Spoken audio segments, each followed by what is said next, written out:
Friends, welcome back.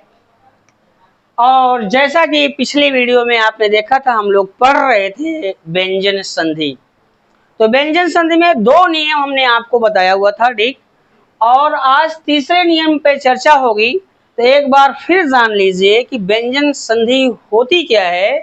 तो व्यंजन संधि में बस इतने जानिए, पहले शब्द का जो अंतिम वर्ण होगा वो व्यंजन होगा, और दूसरे शब्द का जो प्रारंभिक वर्ण होगा वो या तो स्वर होगा और या तो व्यंजन होगा। और जब पहले शब्द का अंतिम व्यंजन वर्ण दूसरे शब्द के प्रारंभिक वर्ण स्वर अथवा व्यंजन से मेल करता है और इन दोनों के मिलन से जो विकार उत्पन्न होता है उसे हम व्यंजन संधि नाम देते हैं। अब नियम नंबर 3 की बात करें तो नियम नंबर 3 क्या कहता है, जरा देखें। ठीक, कहता है यदि यदि मां के बाद, मां के नीचे हलंत रहेगा, यदि मां के बाद, मां के बाद, यदि मां के बाद अंतस्थ व्यंजन, अंतस्थ अंतस्थ व्यंजन, व्यंजन वे क्या बोलता है, या, रा, ला, वा, या, रा, ला, वा, अथवा अथवा ऊष्म व्यंजन, अथवा ऊष्म व्यंजन, व्यंजन श, श, श, हा आए, आए तो मां का परिवर्तन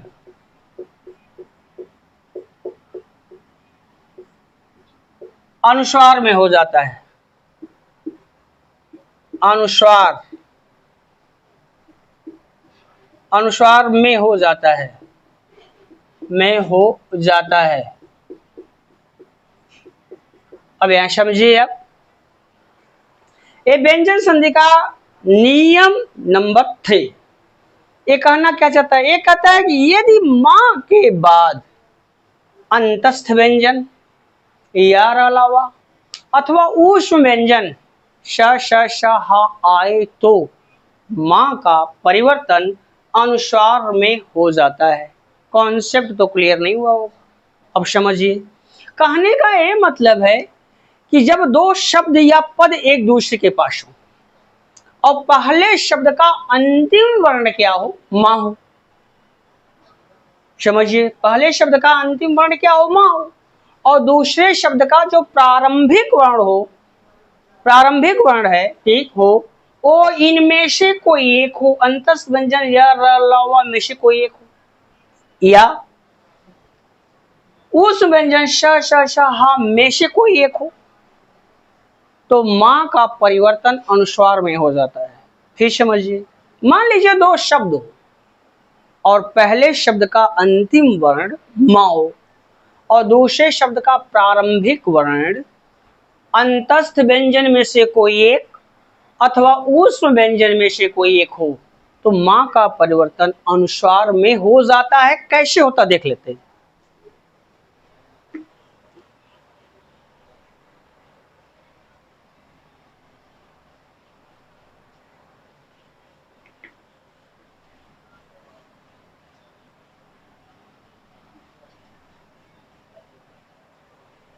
अब यहां देखें, जैसे है यहां पे, जैसे में है हमारा, जैसे सम धन योग, सम धन योग, यहाँ पे दो शब्द। अब यहां देखें आप, तो यहाँ पे दो शब्द आपके सामने, और पहले शब्द का जो अंतिम वर्ण है वो मां है और दूसरे शब्द का प्रारंभिक जो वर्ण है वो या है। तो या क्या है, अंतस्थ व्यंजन में से एक, या, रा, ला, वा। तो अब दूसरे शब्द का प्रारंभिक वर्ण या है, ये मां किसमें परिवर्तित हो जाएगा, अनुस्वार में। तो क्या हो जाएगा, सन धन योग बराबर संयोग, संयोग, संयोग। अब एक और देख लेते हैं, सम धन विधान।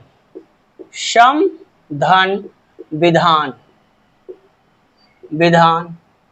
अब देखें यहां पर पहले शब्द का जो अंतिम वर्ण है वो मां है और दूसरे शब्द का जो प्रारंभिक वर्ण है वो अंतस्थ व्यंजन वा है।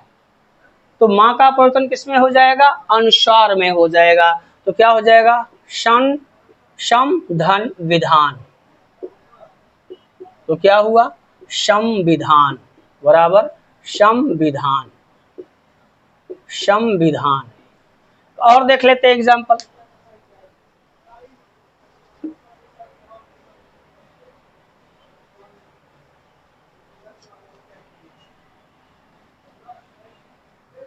अगला है सम धन वेग। सेम कंडीशन, यहाँ पे पहले शब्द का अंतिम वर्ण मां है और दूसरे शब्द का जो प्रारंभिक वर्ण है वह वा है। इसका परिवर्तन क्या? सम धन वेग बराबर समवेग, समवेग। अब देखें सम धन शय, शय। अब देखें यहाँ पर पहले शब्द का अंतिम वर्ण मां है और दूसरे शब्द का प्रारंभिक वर्ण क्या है? ऊष्म व्यंजन तालव्य श है। तो इसका परिवर्तन क्या हो जाएगा? अनुस्वार में। तो शन धन शय तो बराबर हो जाएगा संशय, संशय, संशय। और देख लें सम धन सार, सम धन सार। अब यहां देखें पहले शब्द का अंतिम वर्ण क्या है? मां है और दूसरे शब्द का प्रारंभिक वर्ण उष व्यंजन दंत शा है। इसका परिवर्तन क्या हो जाएगा? शन धन सार तो बराबर क्या हुआ? संसार, संसार। फिर और देख लेते हैं एग्जांपल।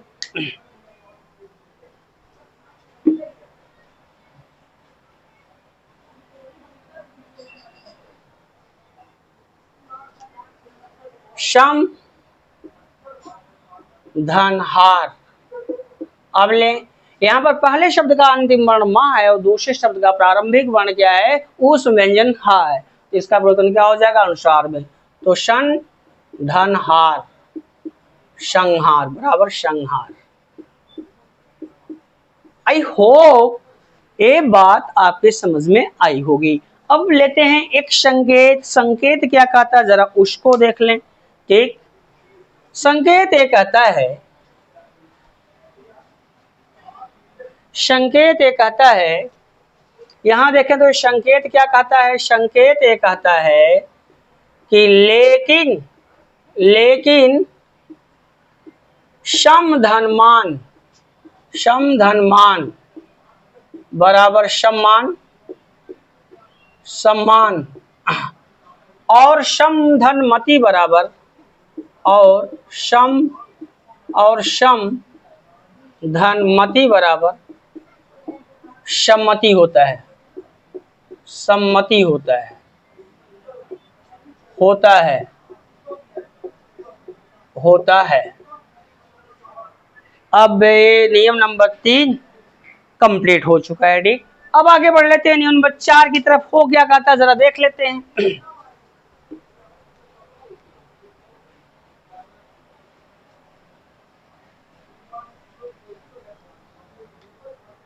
नियम नंबर 4 क्या कहता है?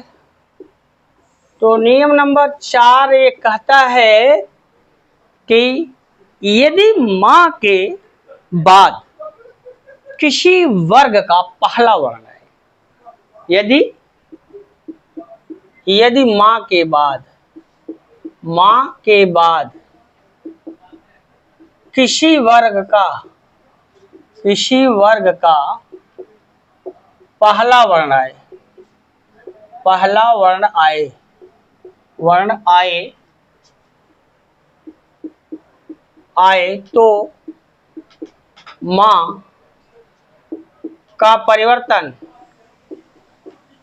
मां का परिवर्तन अनुस्वार में हो जाता है, अनुस्वार में हो जाता है, में हो जाता है। हो जाता है। अब यहां देखिए कहता है मान लो दो शब्द या पद एक दूसरे के पास हो और पहले शब्द का अंतिम वर्ण क्या हो, मां हो, मां हो, और जो दूसरा शब्द हो, दूसरे शब्द का जो प्रारंभिक वर्ण हो वो किसी वर्ग का पहला वर्ण हो। फिर समझिए, यदि पहले शब्द का अंतिम वर्ण मां हो और दूसरे शब्द का जो प्रारंभिक वर्ण हो वो किसी वर्ग का पहला वर्ण हो तो मां अनुस्वार में बदल जाता। कैसे, जैसे देख लेते हैं।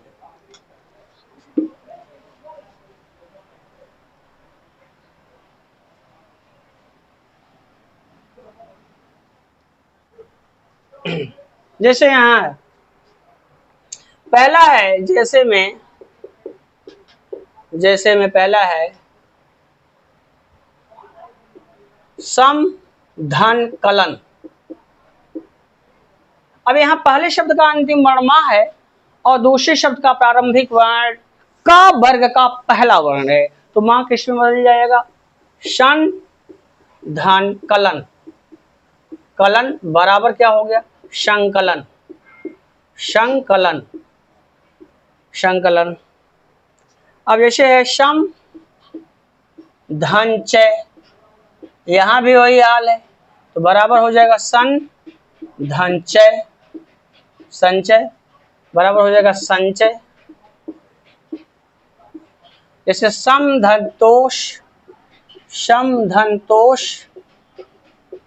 तो यह ता वर्ग का हो जाएगा सन धन तोष, सन धन तोष, तो बराबर हो जाएगा संतोष, संतोष। अगला एग्जांपल देखते हैं।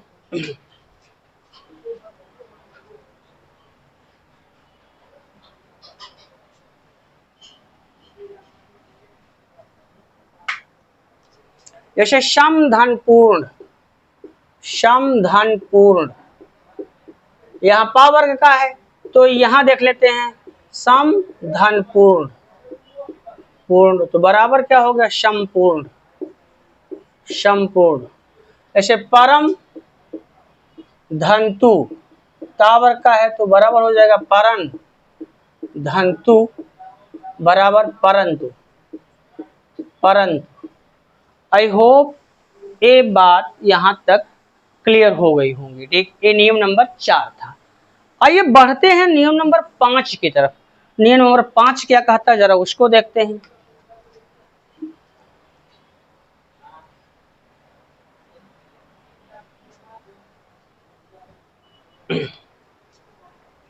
अब नियम नंबर 5 क्या कहता है जरा देखते हैं। ये कहता है यदि यदि छा के पहले, यदि छा के पहले कोई स्वर आए, कोई स्वर आए, छा के पहले कोई स्वर आए, आए तो छा का परिवर्तन, तो छा का परिवर्तन, परिवर्तन छा में हो जाता है। आधा चा छा में हो जाता है, में हो जाता है। अब यहां समझिए क्या कहना चाहता है। नियम नंबर 5 को अगर हम पढ़ते हैं तो कहता है यदि छा के पहले कोई स्वर आए तो छा का परिवर्तन छा में हो जाता है।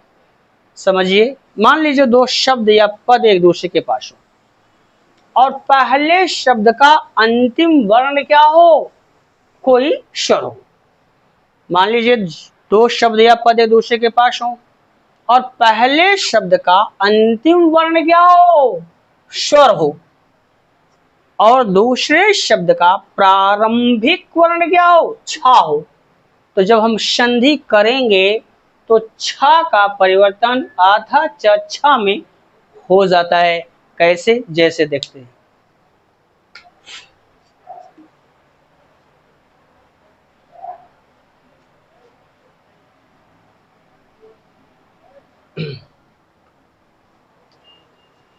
जैसे जैसे है अनुधन छेद, अनुधन छेद। अब यहां देखें, यहां पर पहले शब्द का अंतिम वर्ण क्या है? न, और न में कौन समाहित है? लघु ऊ, जो कि स्वर है। यहां पर पहले शब्द का अंतिम वर्ण क्या है? लघु ऊ स्वर। और दूसरे शब्द का प्रारंभिक वर्ण क्या है? छ है। तो क्या हो जाएगा? तो बराबर हो गया अनुधन छेद। तो बराबर क्या हुआ? अनुच्छेद, अनुच्छेद, अनुच्छेद। जैसे विधन छेद, विधन छेद। अब यहां देखें, पहले शब्द का अंतिम वर्ण क्या है? लघु ई स्वर, और दूसरे शब्द का प्रारंभ, तो यहां पे हो जाएगा विधन छेद। तो बराबर हो गया विच्छेद, विच्छेद, विच्छेद। जैसे परिधन छेद, परिधन छेद, परिधन छेद। तो बराबर क्या हो गया? परिधन छेद, छेद बराबर परिच्छेद, परिच्छेद। अगला देख लेते हैं।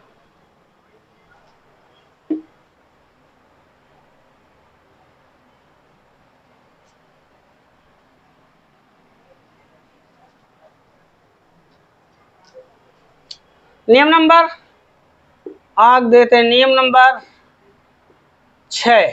6 क्या बोलता है? 6, नियम नंबर 6 कहता है कि यदि दंत सा, यदि दंत सा, यदि दंत सा के पहले, यदि दंत सा के पहले आ को छोड़कर, आ को छोड़कर, को छोड़कर, आ को छोड़कर कोई अन्य स्वर आए, कोई अन्य स्वर आए,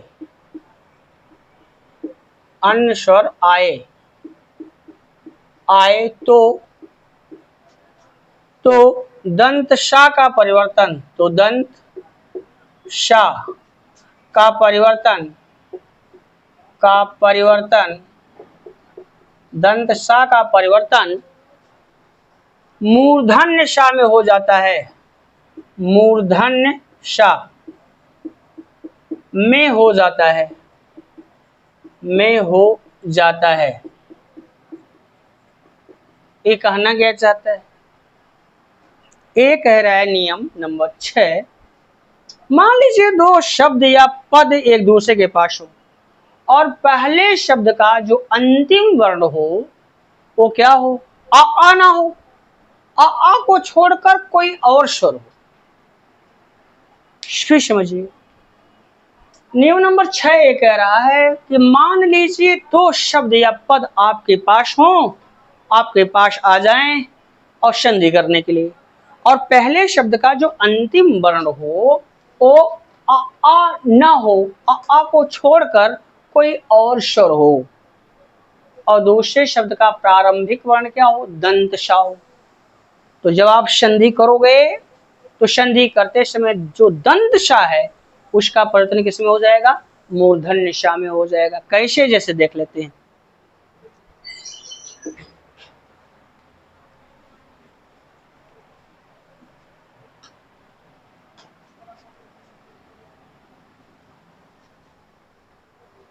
जैसे यहां है सु, जैसे सु धन क्षमा। अब ले, यहां पर पहले शब्द का अंतिम वर्ण क्या है? लघु उ स्वर, और दूसरे शब्द का प्रारंभिक वर्ण क्या है? वो दंत सा है। क्या हो जाएगा? मूर्धन्य सा में। तो सु धन क्षमा, क्षमा बराबर सुषमा, सुषमा। जैसे बी धन शय। अब यहां देखें, पहले शब्द का अंतिम वर्ण क्या है? स्वर है, और मतलब स्वर में आ नहीं है, लघु ही है, और यहाँ पे दंत साथ। क्या हो जाएगा? वी धनशय बराबर विषय, विषय अभिधनसेक, अभिधनसेक सेम कंडीशन, तो बराबर अभिधनशेक, तो बराबर हो जाएगा अभिषेक, अभिषेक।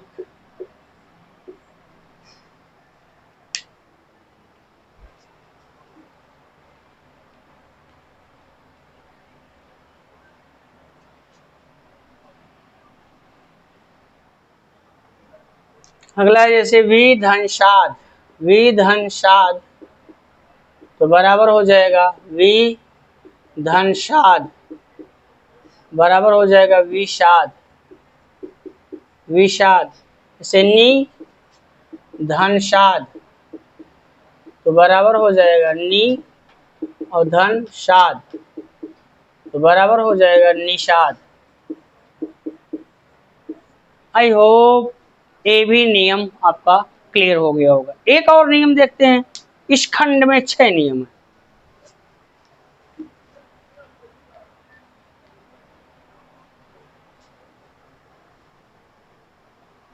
ये थोड़ा सा जटिल नियम है, इसको समझना पड़ेगा। ठीक, देखते हैं क्या है। नियम नंबर 7, नियम नंबर 7 ही होगा शायद। ठीक, ये कहना क्या चाहता है, कहता है यदि री री रा शा, यदि री रा शा के बाद ना आए, ना आए, यदि री रा शा के बाद ना आए आए और इनके बीच में, और इनके बीच में, इनके बीच में, बीच में कोई स्वर, कोई स्वर का वर्ग, पा वर्ग अथवा अथवा या वा हा आए, आए तो ना का परिवर्तन, तो ना का परिवर्तन अड़ा में हो जाता है, अड़ा, अड़ा में हो जाता है, में हो जाता है, में हो जाता है। अब यहां देखें, समझे कहना क्या चाहता है। ये कहता है, मान लीजिए दो शब्द या पद आपके पास, मान लीजिए दो शब्द एक दूसरे के पास आ जाएं और पहले शब्द का अंतिम वर्ण इनमें से कोई एक हो, पहले शब्द का अंतिम वर्ण री र श में से कोई एक हो और दूसरे शब्द का जो प्रारंभिक वर्ण हो वो क्या हो, ना हो, और इनके दोनों के बीच में क्या आ जाए, कोई स्वर आ जाए, अथवा का वर्ग का कोई वर्ण आ जाए, अथवा पा वर्ग का कोई वर्ण आ जाए, अथवा इनमें से कोई ना आकर के या वा हा में से कोई आ जाए।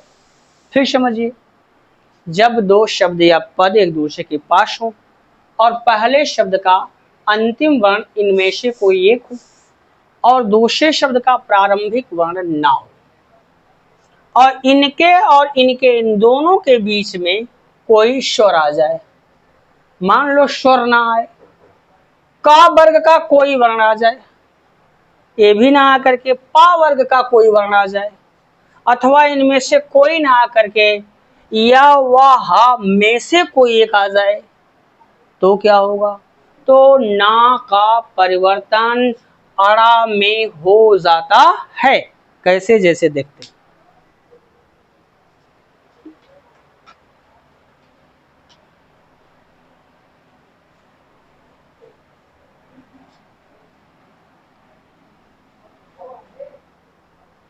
जैसे जैसे यहाँ है पर, जैसे है, जैसे परि धन नाम।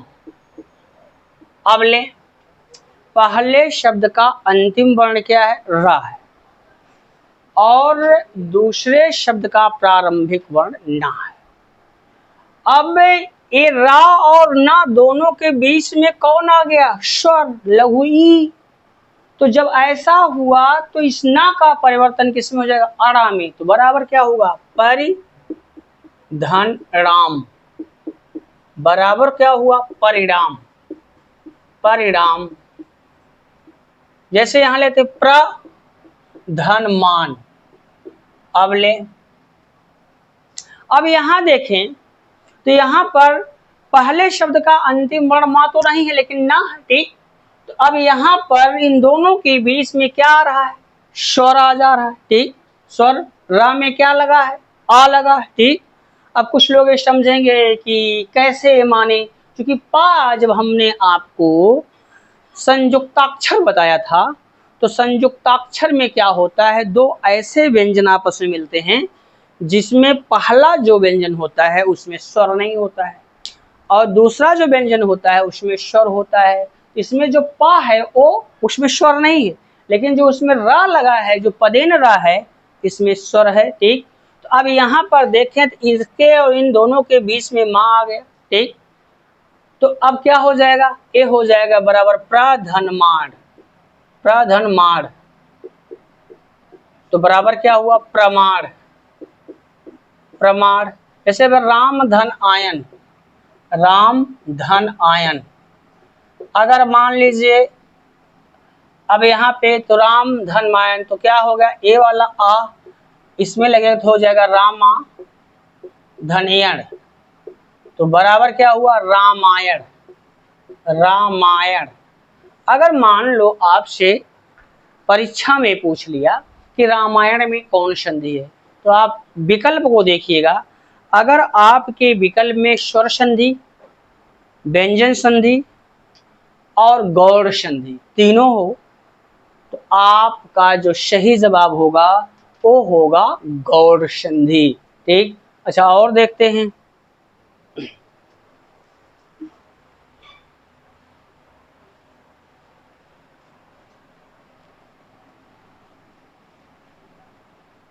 जैसे शोष धन्ना।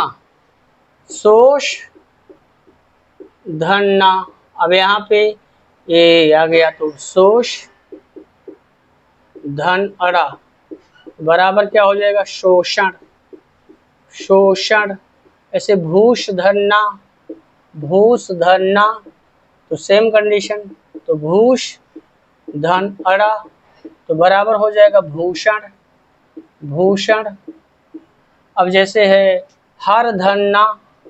हर धन्ना तो बराबर क्या हो जाएगा? हर धन अड़ा बराबर हरण। हरण। जैसे री धन्ना। री धन्ना बराबर हो जाएगा री धन अड़ा बराबर ऋण। ऋण। ये तो बातें समझ में शायद आ गई होंगी। अब यहाँ देखते हैं संकेत क्या कहता है, उसको जरा देख लेते हैं। संकेत क्या बोलता है इसके बारे में।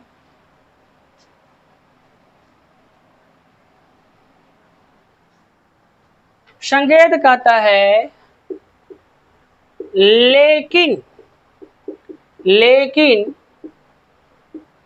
लेकिन विष लेकिन विष विष धनु बराबर विष धनु बराबर विष धनु बराबर विष्णु। विष्णु बराबर विष्णु। विष्णु। कृष धन्ना। कृष धन्ना बराबर कृष धन अड़ा बराबर कृष्ण बराबर कृष्ण। त्रिश धन्ना। त्रिश धन्ना। त्रिश धन्ना बराबर त्रिश धनरा रा बराबर त्रिशड़ा। बराबर त्रिसड़ा बराबर